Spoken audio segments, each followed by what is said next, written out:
bahas materi kedua, yaitu materi trade.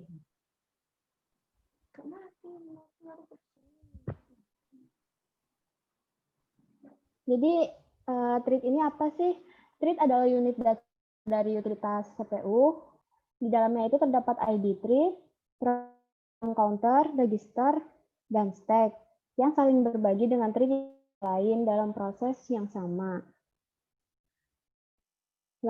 Lalu di trade ini ada single threading dan multi threading. Single threading adalah proses yang mengeksekusi satu thread dalam satu waktu. Terus multi threading adalah proses yang dapat mengeksekusi sejumlah thread dalam satu waktu.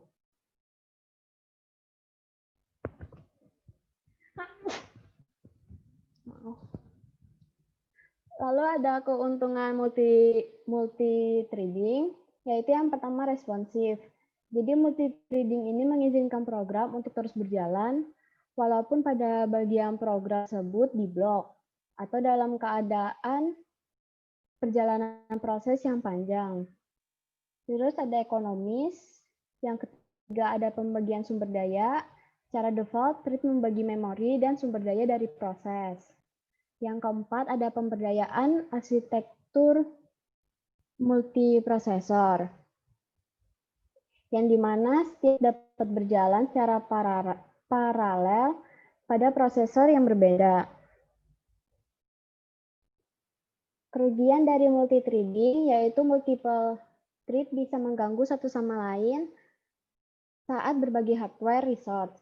Yang kedua, eksekusi time atau waktu proses dari single thread tidak dapat ditambah, tapi malah bisa diturunkan. Terus yang ketiga adalah harus ada dukungan dari hardware ataupun software untuk melakukan multi-threading ini.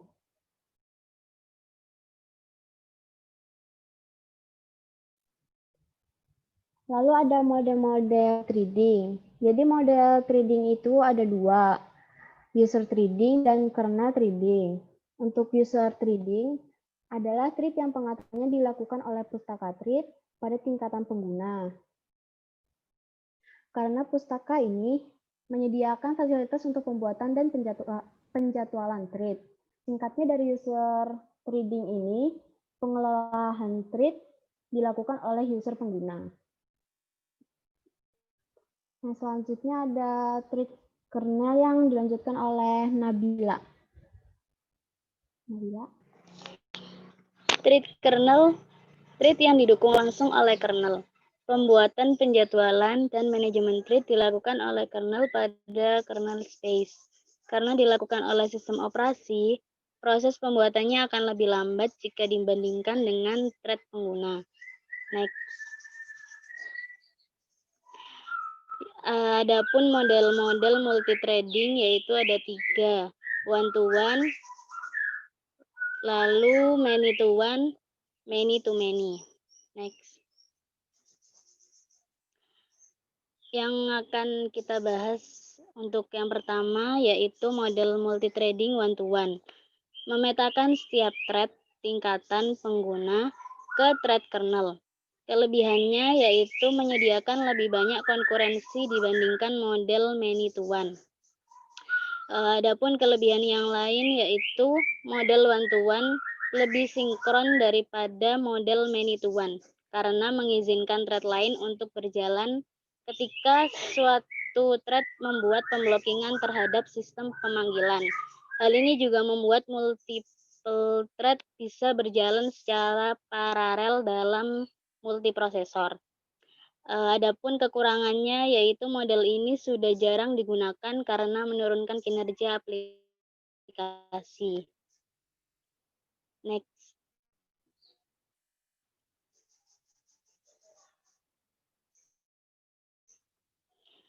Model multithreading yang kedua yaitu memetakan beberapa user. Kelebihannya pada many-to-one yaitu lebih efisien.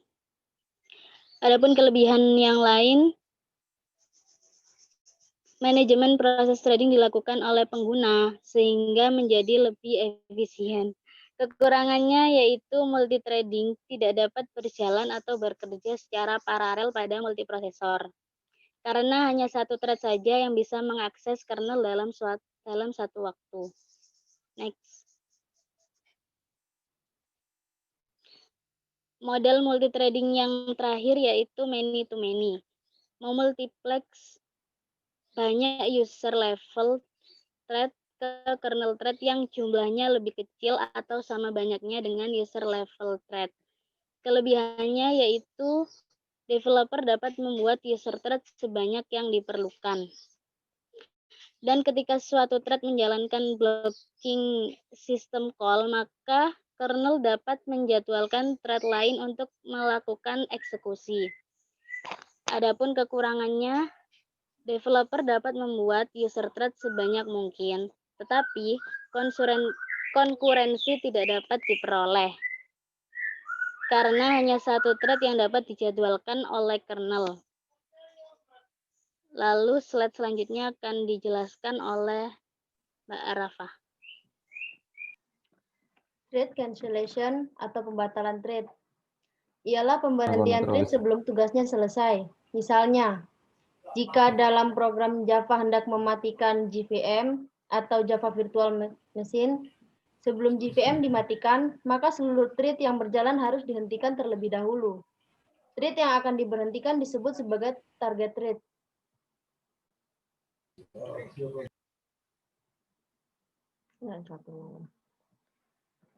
Jadi pembatalan thread atau thread cancellation dapat dilakukan dengan dua cara.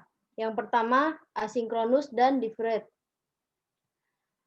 Asynchronous cancellation, di mana thread seketika itu juga memberhentikan target thread, sedangkan deferred cancellation itu target thread akan berhenti jika target thread tugasnya sudah selesai.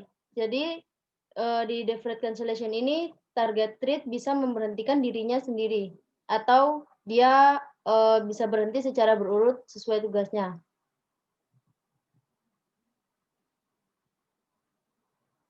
Thread pools. Thread pools adalah cara kerja dengan membuat beberapa thread pada proses startup dan menempatkan mereka ke pools. Jadi thread pools itu ada bagian-bagiannya, dipetakan jadi beberapa bagian. Keuntungan dari thread pools biasanya lebih cepat untuk melayani permintaan dengan thread yang ada dibanding dengan menunggu thread baru dibuat. Thread pool juga membatasi jumlah thread yang ada pada suatu waktu. Hal ini penting pada sistem yang tidak dapat mendukung banyaknya thread yang berjalan secara konkuren.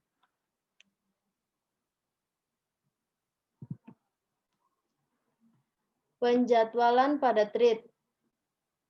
Begitu dibuat, thread baru dapat dijalankan dengan berbagai macam penjadwalan.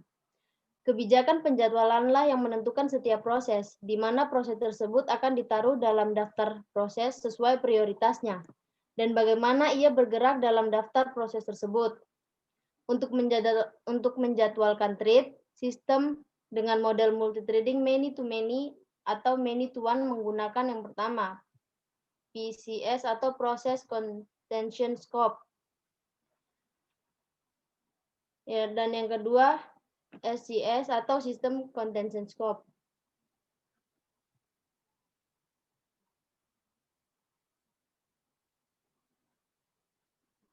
Sekian dan terima kasih presentasi dari kelompok kami. Sekian dari presentasi kami. Kira-kira ada yang mau dipertanyakan? Ada yang mau ditanyakan?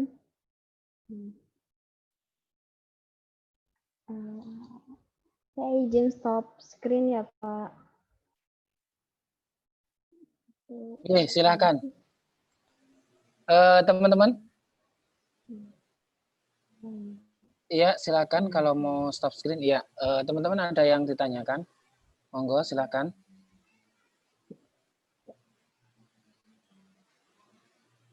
Sudah paham semua? Pada paham semua ya, udah.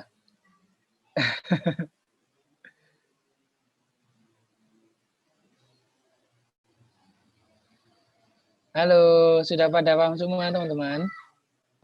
Insya Allah, Pak. Insya Allah. Tiga Oke, dibaca lagi. iya.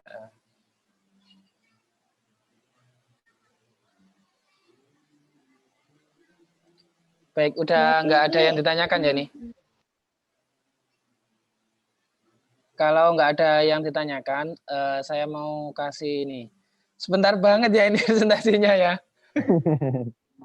Nih, maraton ini ya, cepet ya.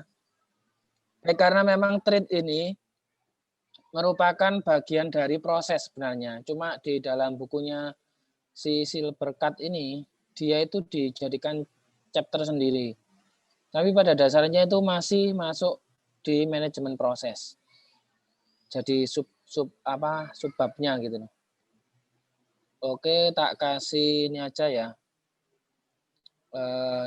Yang terakhir tadi kan kayaknya belum ini belum begitu disinggung. Jadi kemarin ini lebih ke kalau kelompoknya Mbak Anissa dan kawan-kawan ini lebih ke jenis-jenis trade-nya. Memang di buku yang dijelaskan itu. Cuma saya ini ambil dari insight yang lain ya. Ambil insight yang lain. Jadi ini sedikit flashback mengenai proses kemarin ya. Proses itu adalah serangkaian tindakan ini ya, terus-menerus yang untuk mencapai hasil yang spesifik kemarin kan sudah dijelaskan. Nah, sebagaimana yang sudah tak jelasin tadi bahwa bahwa trade itu sebenarnya adalah bagian dari proses ya. Sebenarnya ada dua, yaitu single trade dan multi trade. Kemudian tadi kan dijelaskan lebih rinci lagi. Ada many to many, one to one dan seterusnya ya, seperti itu. Kemudian trade itu apa? Tadi kan sudah dijelaskan juga, merupakan unit dari proses yang dieksekusi di antara sebuah proses. Jadi di dalam satu proses sistem operasi itu ada kecil-kecilnya, itu ada trade seperti itu. Sebuah proses dapat memiliki beberapa trade yang dapat dikelola secara independen sesuai dengan jadwal. Dijadwalkan tadi kan ada concurrency dan seterusnya ya. Itu seperti itu. Kayak gimana sih gambarannya? Kayak semacam ini ya. Jadi di dalam satu proses itu ada trade seperti itu. Kemudian trade itu dibagi lagi sebagaimana yang dijelaskan oleh Mbak teman-teman di kelompok 2 tadi seperti itu.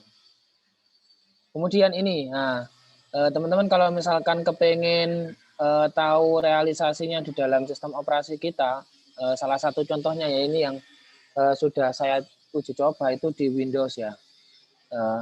Menggunakan namanya software simulator. Softwarenya namanya Process Explorer. Nanti teman-teman bisa googling atau nanti saya bagikan di e-learning. Barangkali teman-teman mau nyoba. Tutorial di internet juga sudah cukup banyak ya. Di YouTube juga ada. Seperti itu. Software ini portable. Hanya teman-teman nanti biar tahu aja gimana sih trade itu di sistem operasi yang sebenarnya kan. Kalau kita kayak ngelihat kayak gini kan nggak kelihatan sih ya, nggak cuma dibayangkan aja ya. Tapi sebenarnya ada aplikasi yang bisa melihat lebih detail tentang trade ini. Nah ini aplikasi namanya Process Explorer. Oke itu aja. Jadi di dalam ini kan satu proses. Nah ini nanti bisa di klik kanan itu bisa nanti ketemu namanya trade. Coba tak tunjukin aja ya. Coba tak tunjukin softwarenya, kecil kok, nggak besar kok ya. Softwarenya sebentar ya, tak cari dulu. Sudah tak download tempo waktu. Nah ini.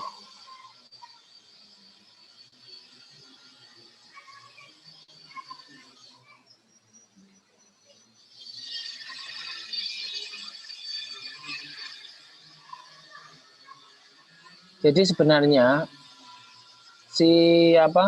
sistem operasi ini itu gampang-gampang sulit teman-teman. Mungkin sulitnya itu adalah teman-teman di sini kita mempelajari sesuatu yang ada di dalam komputer. Jadi barangkali teorinya itu cukup banyak istilah-istilah yang baru teman-teman kenal seperti itu. Tapi nggak masalah itu. Nanti paling tidak teman-teman tahulah istilah-istilah ini pernah dengar seperti itu, nanti suatu saat bisa lebih diperdalam lagi seperti itu. Barangkali nanti teman-teman ada yang ditanyakan juga monggo bisa japri ke saya juga nggak apa-apa, karena memang kita ini nggak ada praktikumnya, jadi lebih banyak kalau teman-teman kepengen memperdalam sistem operasi ini, lebih banyak baca ke bukunya saja, karena memang ini ya nggak ada praktikumnya seperti itu. Cukup jelas kok bukunya Pak Silberkat ini ya, bagus juga, banyak ada studi kasusnya juga. Baik, ini aplikasi proses explorer yang tadi saya screenshot seperti itu. Jadi ini adalah proses-proses yang sedang jalan di laptop saya seperti itu. Banyak ya ternyata. Jadi kalau kita lihat di luar gini kayak cuma beberapa aplikasi saja. Ternyata di dalam sistem operasi ini lagi sibuk memberikan pelayanan sehingga biar apa? Biar maksimal teman-teman ya. Tampilannya biar apa? Hasil yang dikeluarkan di laptop saya biar lebih maksimal seperti ini. Nanti teman-teman bisa eksplorasi. Nah, ini sini kan ada istilahnya CPU, kemudian ada memori, kemudian ada input output. Ya, ini nanti oh nggak kelihatan ya? Kalau ini kelihatan ya? Nggak kelihatan. Belum, Pak. Software-nya nggak kelihatan? Belum. Oh, belum. Tak kirain kelihatan. Sebentar ya. Gimana ini misalnya? Oh, gini aja. Langsung ya. Kelihatan ya kalau kayak gini ya? Iya, Pak. Oke. Kalau misalkan tak klik 2 kali gini, ini CPU-nya kelihatan? Kelihatan ya? Itu muncul window baru gitu, Pak. Oh, muncul window aja. Yang kelihatan cuma yang software. Software prosesnya aja. Iya, Pak. Baik. Kalau kayak gini kelihatan? Kelihatan nggak? Kelihatan, Pak. Kelihatan, Pak. Kelihatan. Baik. Jadi di sini kan ada summary-nya. Jadi ya ini software aja sih, ada lah. Ini biar memperjelas bayangannya teman-teman bagaimana proses itu terjadi ya. Oke, ini ada input output, istilah-istilahnya kan hampir sama dengan yang kita pelajari, gitu ya teman-teman. Kemudian misalkan kita ambil satu proses tentang ini Chrome ya, misalkan ya. Teman-teman nanti bisa klik kanan, kemudian klik ini, pilih properties. Nah, di dalam properties ini, ya ini ada banyak tab ya, salah satunya adalah threads. Jadi di satu proses untuk membuka chrome.exe ini yang apa? Ini satu Chrome ini aja, itu ada beberapa thread ya. Jadi di dalamnya ada dipecah lagi, ada thread-thread yang melakukan. Ini maksudnya kayak gimana? Ini apa ya? Ini yang dilakukan sama si sistem operasinya. Jadi di sana ada address-nya, alamatnya di sini ya. Ini kode-kode seperti ini, teman-teman. Saya ambil contoh lagi ya. Misalkan ini software-nya kecil kok. Jadi kalau misalkan teman-teman nanti mau explore, monggo.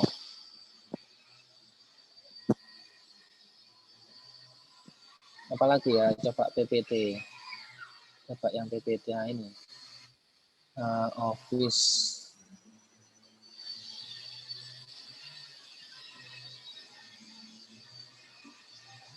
Ya, ini kan lagi jalan ya PPT-nya. Jadi jalan terus ya. Ada ini. Karena lagi dibuka juga ya. Jalan terus. Baik, itu tambahan dari saya.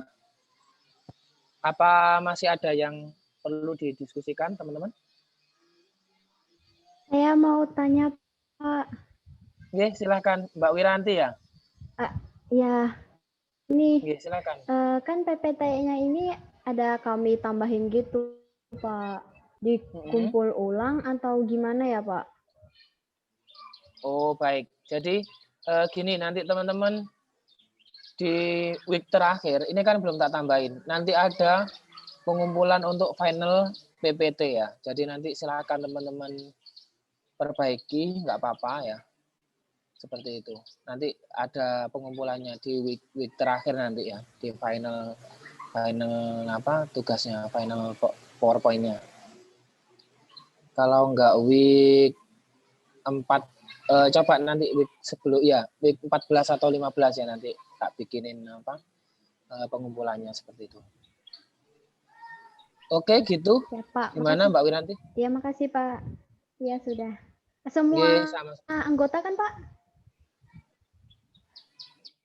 Yang ngumpulin, iya. Semua. Masing-masing anak aja. Kan sama aja, nggak apa-apa kan ya? Oke, Pak. Makasih, Pak.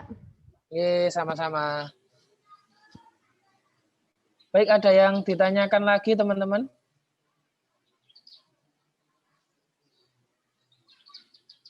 Kalau nggak ada, ini kita absen ya sekalian. Teman-teman pakai aplikasi Xgrasias. Oke, Pak. Pakai ya, kita. Loh, enggak, Pak. Saya pakai HP, Pak. Saya di HP, Pak. Oh, ada yang login di HP ya? Iya, Pak. Di Ya, Pak, HP, saya Pak. di HP, Pak. Nggak apa-apa, nanti yang login di HP, nanti absensinya manual. Yang pakai laptop dan bisa Xgrasiasnya, nanti ini scan aja ya. Jadi nanti biar nggak usah tak panggil yang sudah scan pakai Xgrasias ya.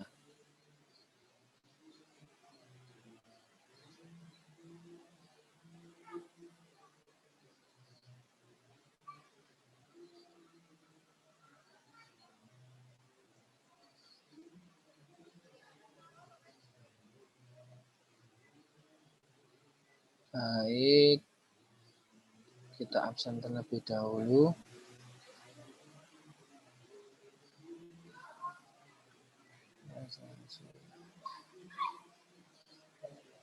Dicetak daftar hadir.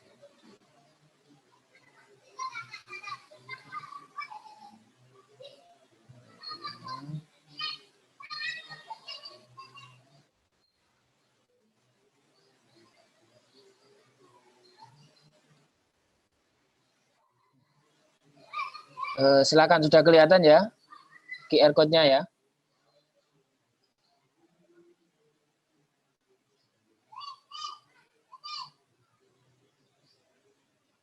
Monggo silakan di-scan.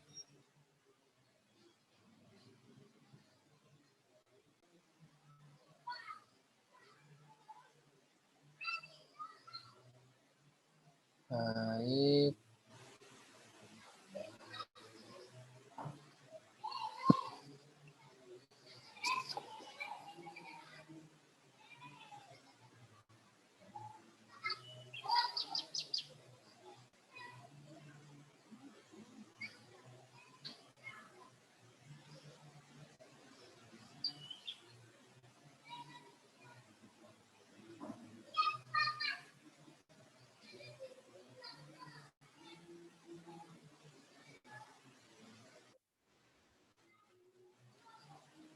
Ini saya buka ya. Oke, jadi ini sebenarnya adalah Google Form-nya sama kayak yang kemarin. Cuma pertanyaannya sudah tak sesuaikan dengan kelompok 2. Jadi nanti akan kelihatan teman-teman record-nya ada di situ semua. Jadi teman-teman nanti ngisi jam berapa kan kelihatan nanti. Gitu. Oke, sudah bisa diakses kuisnya. Ini ya. Oke, silakan. Kita sepakati nanti tak buka sampai pukul ini udah 11 kurang seperempat ya. Sampai setengah 12 ya. Ya, lebih ya, cukup ya itu ya. Setengah 12 ya. 30 menit lebih udah ya. Cukup ya, teman-teman? Cukup, Pak. Cukup, Pak. Oke, silakan dikerjakan, jangan sampai kelewatan kuisnya ya, karena kalau kelewatan kuisnya kayaknya sulit untuk ditoleransi karena nanti ini masuk nilai juga. Ya, gimana? Ada yang ditanyakan tadi? Ya, Ini kuisnya kok nggak bisa ya, Pak? Kok langsung view score? Halo Pak, Pak. Pak, oh kok langsung iya Pak? iya ya. Sudah Skornya langsung responded Pak. Udah nol, Pak. Baik. Nilainya Gini, nol. gini. Oke. Ngebug, Pak. Ya ini kemungkinan besar karena ini ya. Saya bikinnya di satu form ya. Jadi tak ini aja. Jadi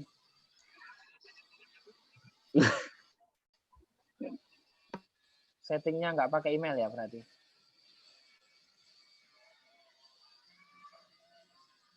Oke.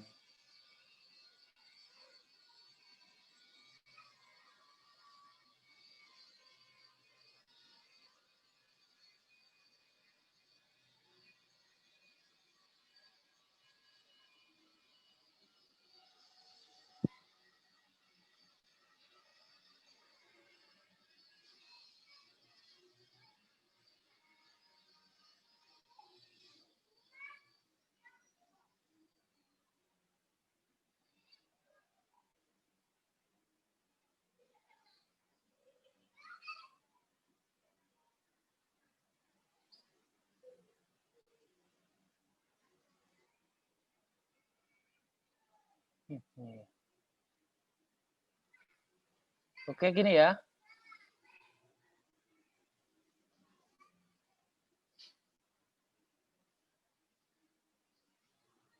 Oke, silakan dicoba lagi.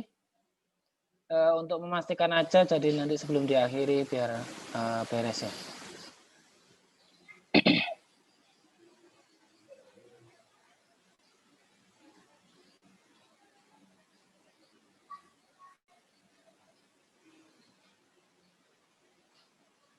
Oke, gimana? Sudah bisa?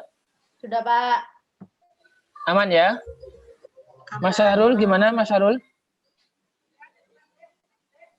Bisa, Pak. Bisa, Pak. Oke, nggih. Teman-teman yang lain silakan dikerjakan ya, maksimal nanti pukul 11:30 ya. Cukup ya teman-teman ya? Cukup, Pak. Nggih. Baik, itu aja dari saya. Kalau nggak ada yang ditanyakan lagi, kurang lebihnya mohon maaf. Semoga diskusi dan perkuliahan pada